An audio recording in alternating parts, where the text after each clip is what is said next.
The Learning Hack is supported by a new Spring, the platform that puts the learner first, shaping journeys that help individuals learn faster and perform better. Access intelligent technology, profound insights, and a unique network of like-minded pioneers. And if you're a trainer or training provider looking to succeed in this fast-changing market, their free ebook will show you how putting the learner first is the key to winning. Download it now at anewspring.com/learnerfirst. That's anewspring.com/learnerfirst. Yar, 'tis a fine pleasure for me to welcome aboard this here podcast Lauren Waldman on International Talk Like a Pirate Day. She's a learning consultant, she's a neuroscience brain box, and she's a body pirate queen. Yar! Welcome to The Learning Hack, a podcast about the people and technologies that are creating the future of learning. I'm John Helmer.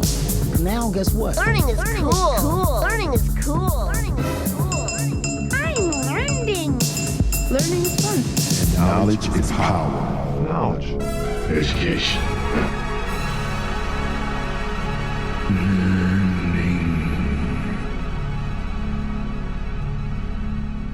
Last time on The Hack, we had an L&D detective.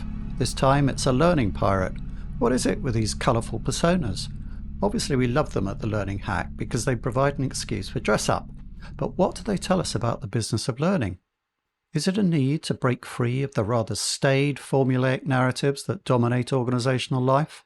In the case of Lauren Waldman, who styles herself as the learning pirate, it seems to summon up a rather freebooting, anarchic image that some might feel is slightly at odds with her serious chops as an advocate of neuroscience, not to mention her crusades against the dissemination of learning myths which have a distinctly moral edge. Kate Fitzgerald, Head of Fact, tell us more about Lauren. Hack Facts. Lauren Waldman is a learning consultant, educator, and the founder of The Learning Pirate.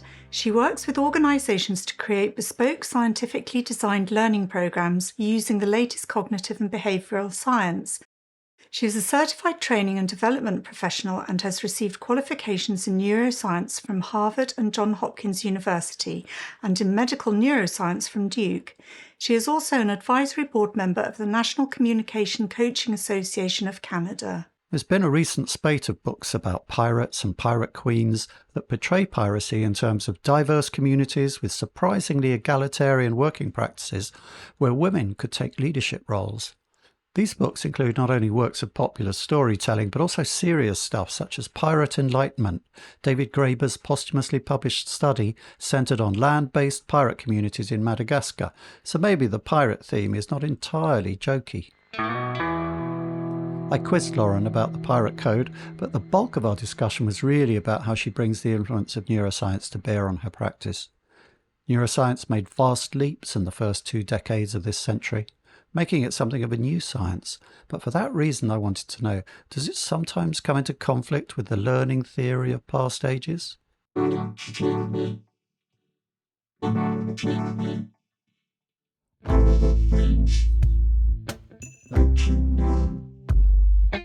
Lauren Waldman, yar.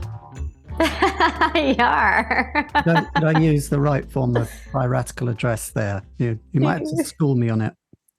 Yeah, no, you most certainly did. You are really ready, as the YAR stands for. So you're ready, yeah. Well, it's great to have you on the podcast, and welcome aboard the good ship Hack. Oh, thank you, dear Captain John. Yes, salute and all that. Yep. So you bill yourself as the learning pirate, and there's something I've always wanted to ask you. The pirate code, is it a list of rules you have to follow to have L&D success, or is it more a set of guidelines? Oh, well, any good pirate will tell you it's a set of guidelines. Although the pirate code and the original pirate rules were pretty strict, but I'd say for the purposes of L&D success, I think we're acting as more guidelines right now. And I certainly have a few that I adhere by in my world of learning and science. Yeah, so we can get into that in a bit. But I mean, first of all, we ought to be slightly serious. The main focus of your work is neuroscience and learning. Mm-hmm. How do you see those two different knowledge fields, I suppose, operating together in practice? So as a learning, I mean, not learning professionals wouldn't necessarily have known that much about neuroscience. And it's made huge strides in the last couple of decades. And now maybe they feel they do. I think you probably certainly do feel that they should know about it. So what skills do learning professionals need to acquire, skills and knowledge, or increase, if they've got some already, in order to work effectively in this day and age, do you think? I think it's the same question that I had to ask myself when I dove into the sciences. And it was, first of all, how did I not know any of this as a learning professional? If I have to even question what is the process of learning, then maybe I should look into that a little bit more. And then where does that process happen? Yes, we are externally taking in stimuli from our environments, but internally it's our brain that is encoding a memory, which is helping us to, then retrieve that memory to transfer into a skill, behavior, and ability. So when we talk about the importance and sort of the criticality of neuroscience coming into our field, it's within that understanding of, well, what is the thing doing the learning doing? And maybe I should know a little bit about that. And I think in the state that we are in right now, and in this day and age, for anyone in learning to not understand at a fundamental level how even themselves as a human operates a little bit better. And then how do we transfer that knowledge into not only learning better, because we all know how to learn. We would all be dead if we didn't, but we are designed to learn. But then how do we take this knowledge of how my brain is operating to what I call join forces with it in order to be a more efficient and strategic learner? If we're designers, then how do we design more effective learning that is optimized for the way that our brains function? And then just on a general organizational and human level, how do I understand myself better to understand other humans better in any environment? Okay. And is the key to that memory and retaining information, or is there more to it that neuroscience can tell us? Oh, there's a significant amount more. Memory is obviously incredibly critical. For me to go into any classroom, if I'm working with the academics and the students, or if I go into any organizations and ask anybody, can you tell me how does your brain form a memory for everything that you're supposed to be learning? And for most to not be able to answer that, which is okay. Not everyone studies the brain in neuroscience, but at a very foundational level, it is something that we do need to know, but it's only the scratch of the surface. So to what level do you think L&D people particularly should immerse themselves in neuroscience? Do you think they should all go off and get PhDs in neuroscience, or do you think a kind of BA degree will do it, or maybe just a couple of courses? How much they really need to know? I definitely discourage my colleagues to go as far down the rabbit hole as I have. It's a very deep hole, and they don't need to go too far down. I think where we have a gap between science itself and the sort of organizational world is, how do we practice? And that's a gap that the scientists face, right? They're in the labs, they're doing the research. Their professional careers are spent helping us to get this knowledge, but then the knowledge has to be translated into a practical application that we can all use and learn. So when it comes to us as L&D people, it's a very foundational level of knowledge. So whereas I understand now very deeply, mechanisms of the brain, neurochemistry of the brain, what's being activated, what's working with what. When it comes to our applying that to the field of L&D, it's more like, okay, can we learn at a very foundational level? How does the brain create a memory? What kind of memories are there? When we are looking at facilitating a conversation, when we're looking at designing learning, focus and attention are absolutely critical to helping the person to use the resources that they've got in their brain in order to learn. So how do we activate those? And those are some, very surface level things that we can all learn very quickly, and then we can transfer into the work and the interactions that we have on a daily basis. So is there a danger? I mean, you say a foundational level of knowledge, but is there this danger that, a little learning is a dangerous thing? I mean, you do hear some people they start to throw around terms like, I don't know, endorphins and cortisol and synapses and myelin sheaths and things. And very often you get the impression they picked up a few terms, but there seems to be a lack of nuance in what they're saying. Is that a big danger, do you think? Absolutely. Absolutely. And that's why I think in previous interviews and part of the advocacy that I do is for the credibility and the validity of the science that we are using.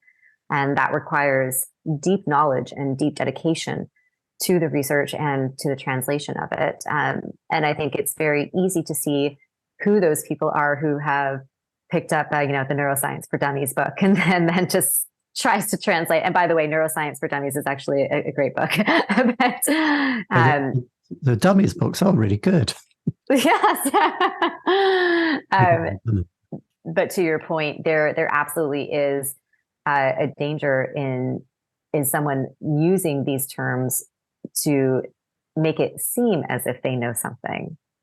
But then can they actually put it into practical application and practice, which is where most people fail.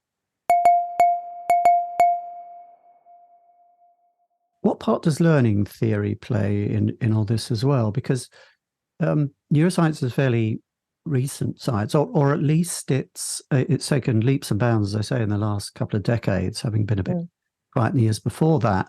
If you go previous to the 21st century, experimental psychology might seem to be more important, and cognitivist and behaviorist and so on. So we have this kind of wealth of learning theory, 2,500 years, in fact, since the Greeks, as we cover in my sister podcast, I have to say, Great Minds of Learning, and that is kind of there. And learning people feel they have to kind of know a bit about that, and then along comes neuroscience. Now, it's a more recent development. Are there conflicts there? Do the two things sit comfortably together in your view, or do they sometimes fight? I mean, will kind of insights from cognitivists conflict with what neuroscience tells us, for instance? They definitely do fight on the outside, but I see, and I've experienced, and I've learned myself as a scientific learning designer, which is how do we harmonize the two? Because as you pointed out, the psychology has been around for a greater amount of time than the neuroscience has, and because of that, I think we have sort of created our own cognitive biases of what is right and what is wrong. But even when you look at cognitive learning theory is all about the way that people think, and at the basic level, that theory suggests that our internal thoughts and external forces are both important.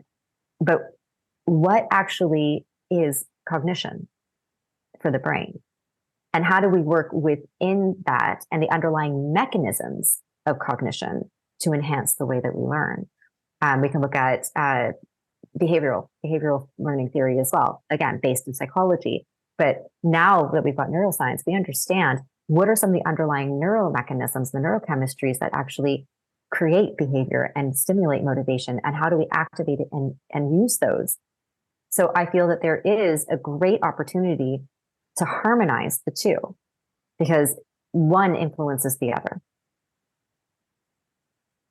Is it at all useful can you draw a distinction between what's biological and what's cultural when you look at these things? So obviously from a neuroscience type of lens, certain things are their biology, they're kind of chemicals, their structure of the brain and so on.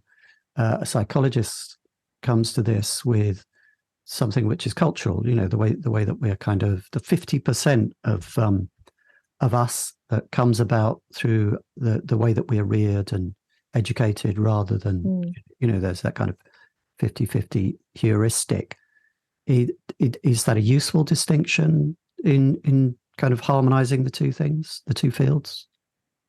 I think it has a definite element. I think all of it is part of the whole ecosystem of not only how we are as an individual human being, but then it obviously influences the way that we learn. And when we look at the work of Carol Dweck, the growth versus fixed mindset, we saw how environment and culture played a very intricate role in someone's developmental processes. But I think what the general public, and especially people in learning development, sort of had a hard time wrapping their heads around is because they haven't been exposed to the fact that there are very intrinsic underlying things that are happening in our system, in our brains, in our bodies, that are supporting everything that is externalized. And I think it's because of the fact that they have been exposed for such a great amount of time to learning theory and from the side of psychology, that getting neuroscience and wrapping your head around, no pun intended, the fact that everything that we do from breathing, thinking, walking, eating, smelling, touching, all of it is because of something that is happening in our brains that's producing it.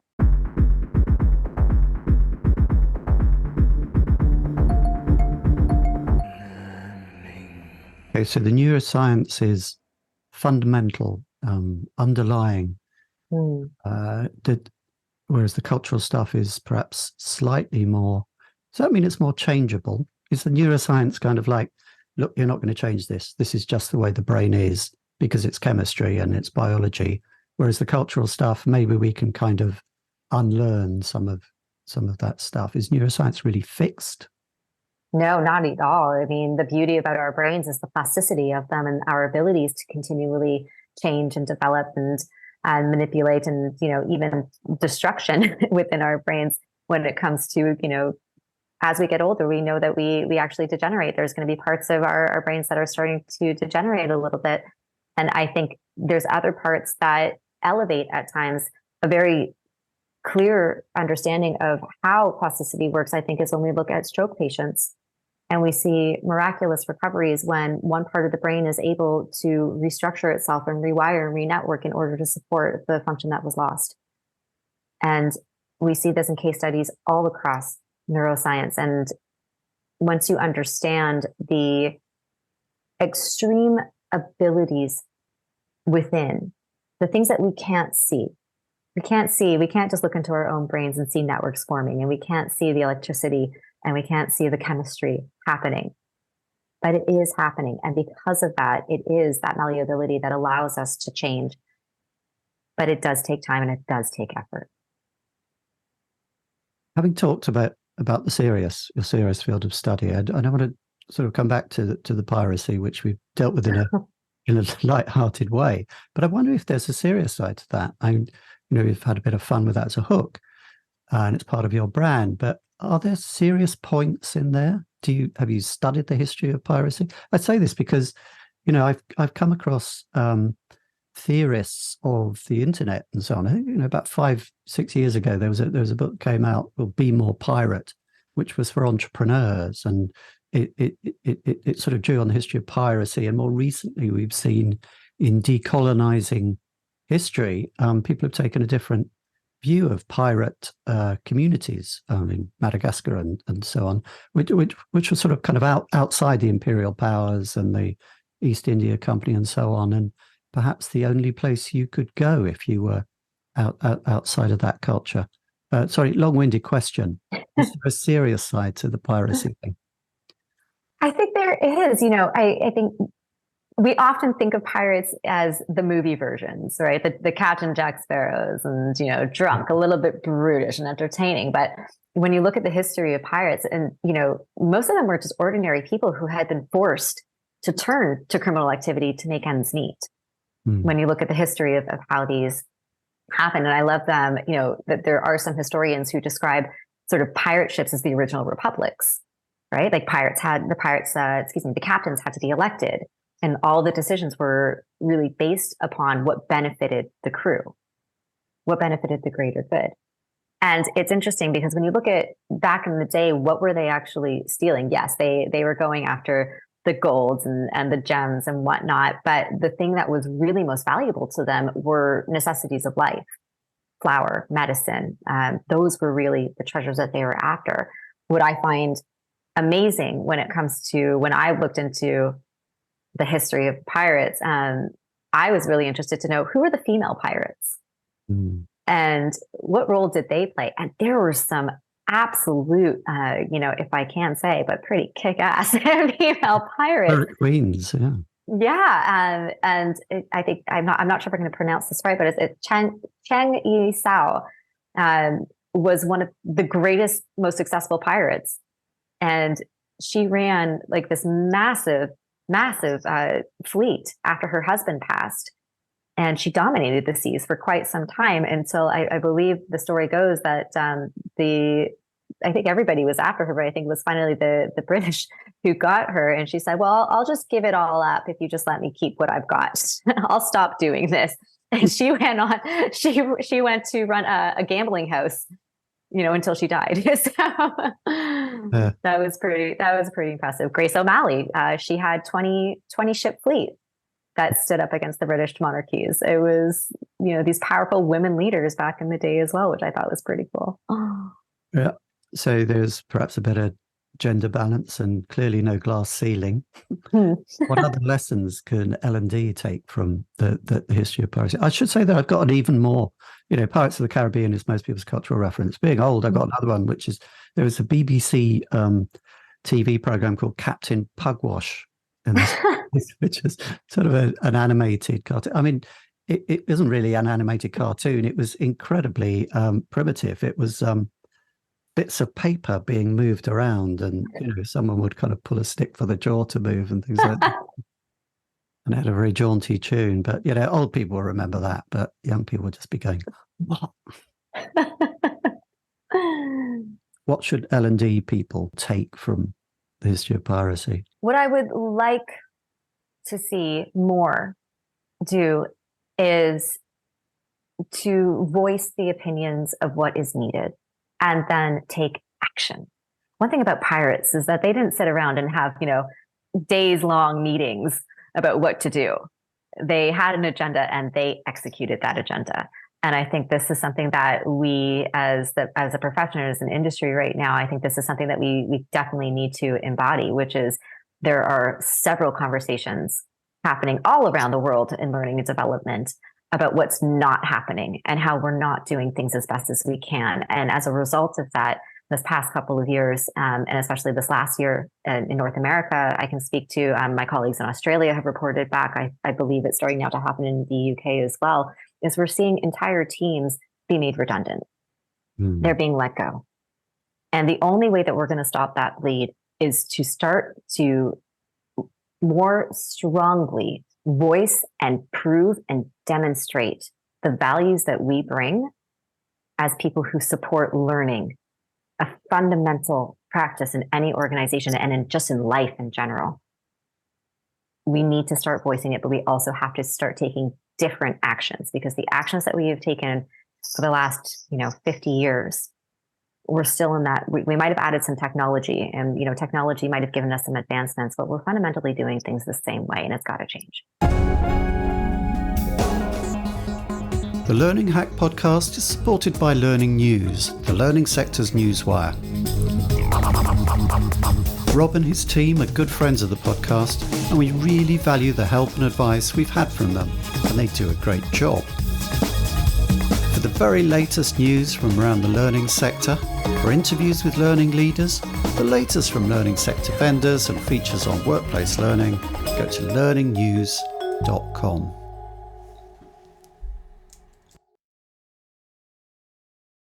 Tell us about your latest venture in bringing this about, supporting L&D in doing that, which is joining forces with your brain. My masterpiece, or my symphony, as I like to call it. Joining forces with your brain is an interactive, scientifically designed learning series. I don't like to call it a course. I think course is a dirty word.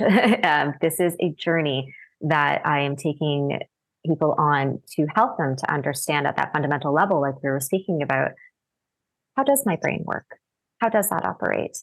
And then how do I learn better with all of the strategies and practices and ways, whether it be, I think we're starting to dive into learning theory once we start filming again.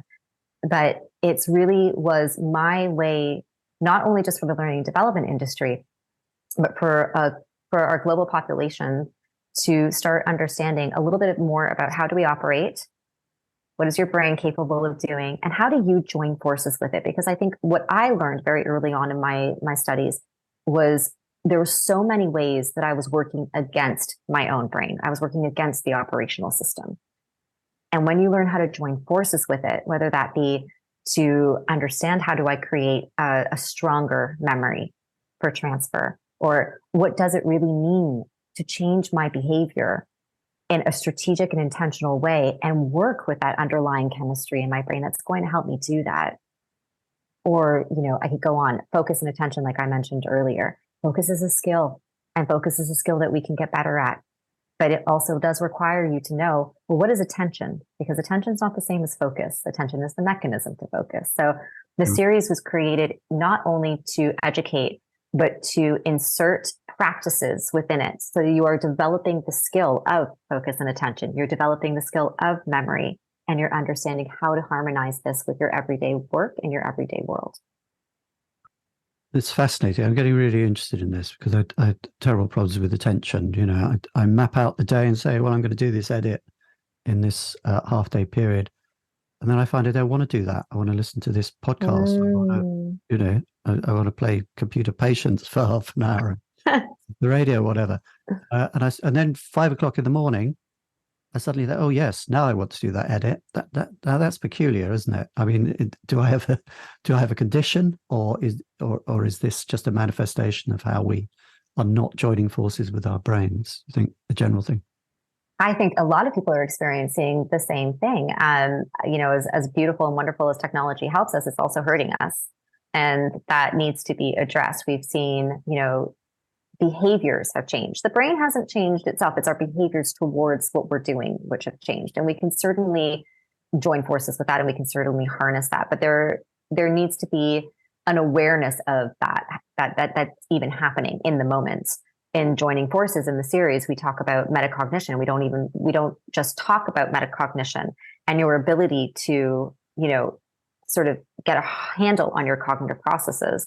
But when we look at the metacognitive theory, it's being able to be aware of what you're doing, what you're thinking, how you're feeling in the moment, and being able to shift faster so that if you do realize, wait a second, I've been on YouTube looking at cat videos for now, it's been 30 minutes. Well, how do we take that down to 10 minutes? How do we take that 10 minutes down to 5 minutes? But if you don't have an awareness of that, if we're not able to activate that, which most people, they can't, because it does take a lot of cognitive energy, but it also takes a lot of us training us, then we are missing those opportunities. So I think, I'm going to circle back and sort of wrap this up when it comes to learning and development, is we often want and we often are looking for some type of a behavioral change in learning designs that we do. We'll take it into an organization. They want to see some type of behavioral change or skill or ability. But what the biggest fail that I see is that you want a behavior change, but you're neglecting the fact that most people don't even have the abilities to understand how to change a behavior to begin with. So you're putting the cart before the horse. If we empower people with the understanding of, what is behavior and what is motivation? And how am I going to get in my own way? And how can I activate certain parts of not only my neurochemistry, but my strategy in order to make this process much more easier for me to do something that I want to do or accomplish, or that my business needs me to do or accomplish. But we very often, John, I see the cart is being put before the horse. So we're asking people to do something, but we're not giving the underlying skills first for them to be able to be successful in it. On that subject of attention, are our attention spans vanishing due to technology? Is it true that we now have shorter attention spans than goldfish? I'd have to look at the exact research, but from what I saw, especially over the pandemic, it was the behaviors.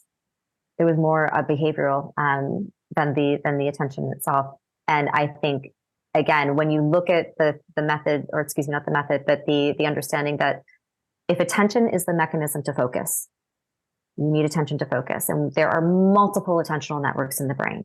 But if attention is the mechanism to focus, and this is in joining forces, if you stop at any point of your day and you ask yourself a very simple question, which is, where is my attention?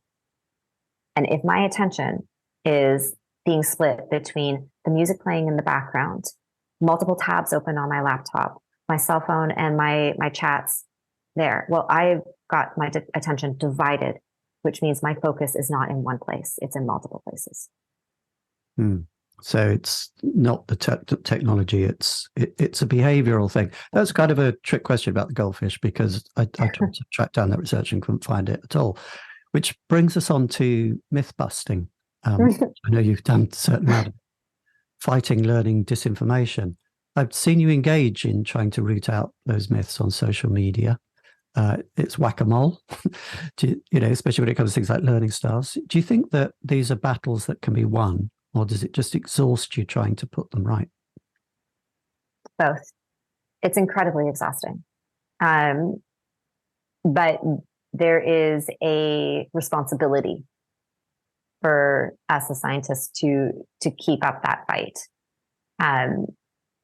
There's too many people. I think, we spoke a little bit earlier about those sort of just dropping terminology, the synapses or the myelin sheath or neuroplasticity, and then, claim to be proficient in neuroscience and learning.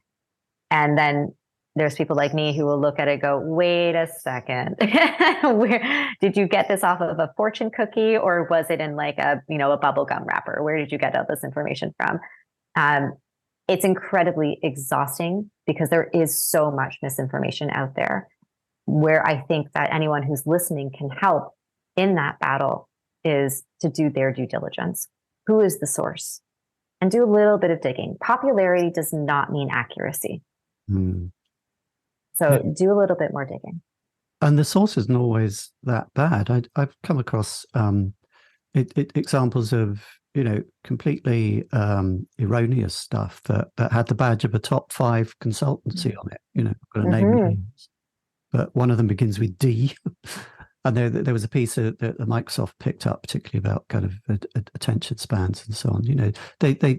They don't always come from scurrilous places, and kind of noble institutions within the professional area of learning have been known to kind of echo false information, like kind of learning styles and so on as well. Yeah. So one does have to be very careful. Well, I mean, I've been incredibly public with my takedowns of those larger institutions. 2 years ago, it was LinkedIn Learning for spreading false information through some of their courses. Most recently was Chief Learning Officer, one of the largest learning publications in North America. And what I've discovered is that they're not validating their content and their content providers.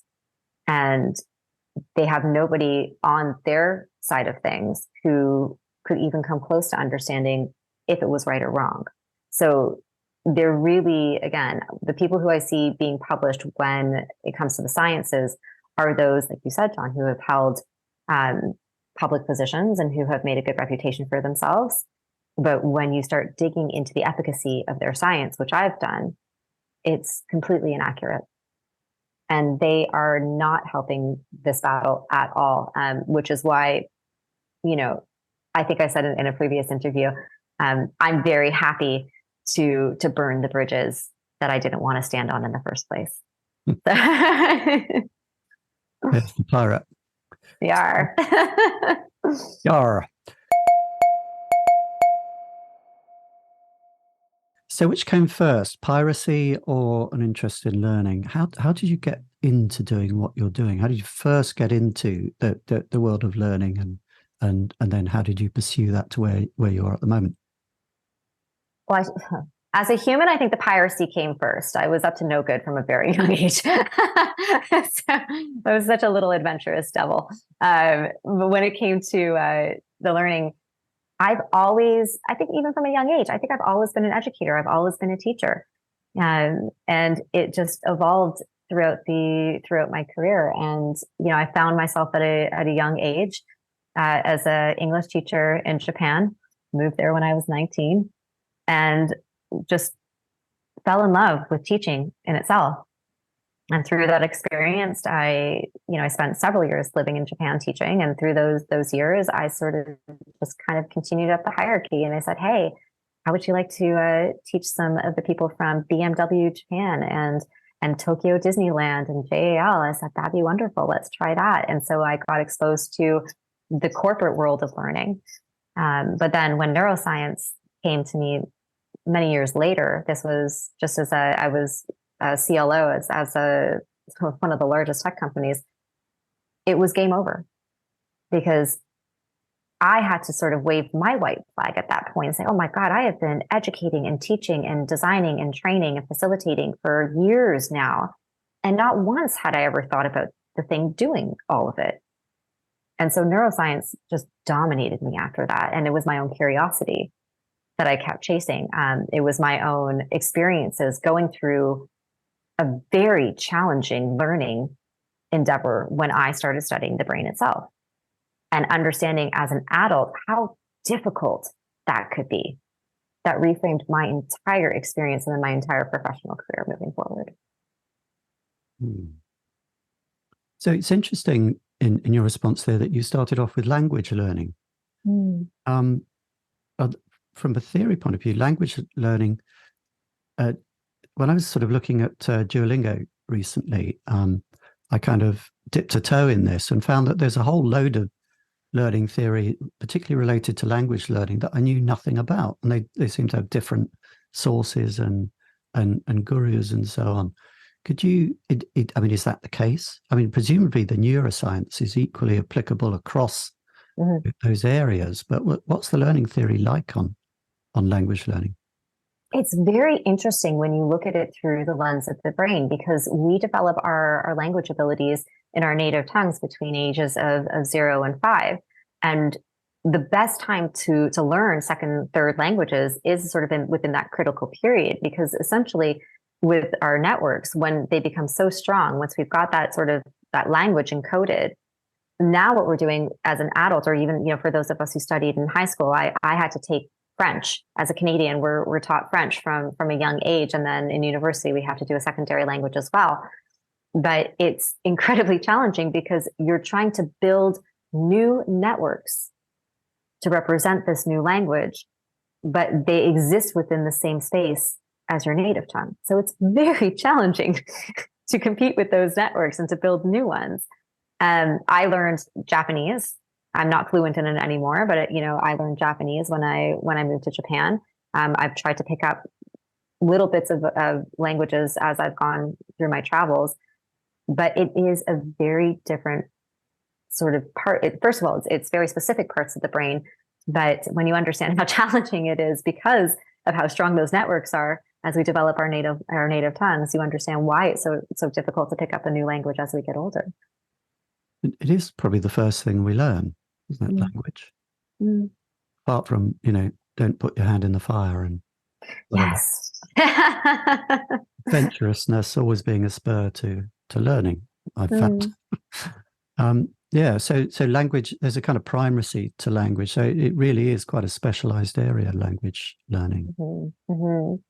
And I think it's something that, I think about going back and revisiting my studies in Japanese, and I think I could pick it up relatively faster now that I've got at least some foundation still in there. But then I look at the other skills that I would have learned when I was younger. And, I was a classically trained pianist, and I haven't sat down at the piano for forever. I'm like, how could I use what I know now and design my learning experience to teach myself piano in a whole new way with the science. And I love to challenge myself like that. I taught myself how to juggle using science just for fun. I just wanted to see if I applied everything that I knew, would I achieve the results that I was looking for in a more efficient manner? And I did. Yeah, and I think Carl Chrysostomo had who you... Correct. We did that together as well. Yes. Yeah, it's interesting that, as a musician, it's interesting to hear about, for me to hear about the piano, that you kind of had two cracks at it, early and late. You come across this concept called muscle memory with learning music. When my band got back together after kind of 10 years apart, 20 years apart, we had to kind of stand in a room and look at each other and work out how we'd played the songs all that time ago. And what we kept talking about was muscle memory. Oh yes, when we get to this bit, suddenly my hands know what to do. Is that a fallacy, or? I haven't done much research on this, although I want to say that I did come across, and I'm not going to remember who it was. I can see her face. I just don't remember her name.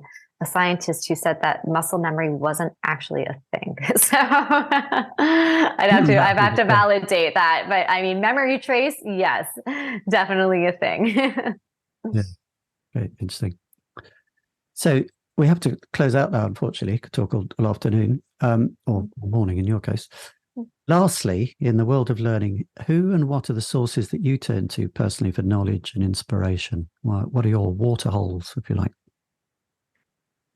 I mean, all of the scientists whose research I can possibly get my hands on, from, one of Barbara Oakley, a engineer and neuroscientist. She was part of my inspiration for joining forces with your brain. Mark A. McDaniel, one of the authors of Make It Stick, who told me in a in-person conversation he said, "Lauren, can you tell everyone to stop bastardizing our work?" And I said, "Okay, I can do that." And go out and do that. So I greatly admire and follow them. The community leaders in our industry, those who are really bringing people to learn and to share knowledge. So I'll give a shout out to the L&D Shakers and to the Offbeat community and to the GLDC and the Learning Network and all of these gorgeous communities globally, to our new leaders as well. Dr. Keith Keating, Helen Marshall, Kathy Hoy, those who are trying to